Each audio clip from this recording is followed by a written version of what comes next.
प्रकरण घडलं होतं तुमच्या वडिलांवरती कुणी हल्ला केलेला आहे आणि कुठे तो झाला?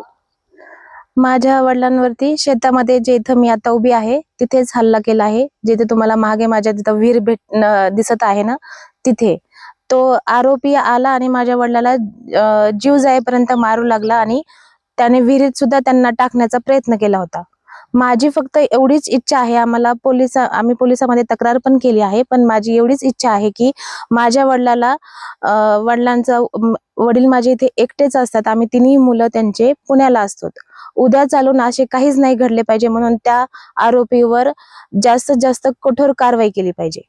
वडील शेतामध्ये एकटेच होते का आणि कशाने मारहाण केली, कशा प्रकारे? वडील शेतामध्ये बोरवेलचं काम करत असताना तो मागून येऊन त्यांनी मोठ्या लाकडाने मारले, पुन्हा दगडाने मारू लागला. पुन्हा ते नाही झालं की तो विहिरीत ढकलू लागला. त्यांनी तिथून स्वतःला वाचवण्यासाठी एका रूम मध्ये स्वतःला लॉक करून घेण्याचा प्रयत्न करत होते, पण तो आला आणि त्यांनी रूम लॉक करून त्यांना डांबून तिथे त्यांचा नरड वगैरे दाबाला. तिथून पण माझ्या वडिलांनी पळ काढला आणि शेजारी जे आहेत आमचे त्यांच्या कोठ्यावरती जाऊन ते लपले आणि मग नंतर माझे वडील तिथं बेशुद्ध पडले आणि त्यांनी जाहीर केलं की ते आता मेले आहेत म्हणून, आणि तो त्यांना सोडून गेला.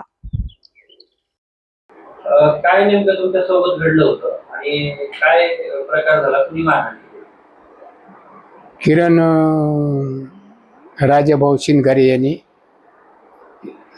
आल्याबरोबर मारहाण केली आणि विहिरीत टाकण्याचा प्रयत्न केला. नंतर मी तिथून रूम मध्ये गेलो, पळालो, तरी त्यांनी धक्का देऊन रूम उघडली आणि मग लॉक लावून मला गळा दाबला, कुठं प्रयत्न केला, तरी मी ह्याच्यामधून बाहेर आलो. त्याच्यानंतर मला लाकडाने मारीत लांब खाली नेलं आणि दुसऱ्याच्या रूम मध्ये लपलो, तरी वरून दगड घातले. ती म्हणे ह्याला खलास केल्याशिवाय मी जाणार नाही. काय नेमकं तुम्हाला मारहाणी मागचं नेमकं काय कारण होतं? कारण म्हणजे कॉलेज पशी वायर त्यानं चोरून घेतलेलं बुजलं होतं आणि ती काढून टाकलं आणि ती लांबण लागली, JCB लवकर आली नाही म्हणून. आणि 4-5 दिवसांनी ती फोनवर मला शिव्या द्यायला देऊ नको म्हणून नंतर ती आमच्या तिकडे शेतात आला. तुम्हाला डांबून मारहाण झाली. काय मागणी आहे? आमची मागणी आहे की त्याला शासन व्हायला पाहिजे.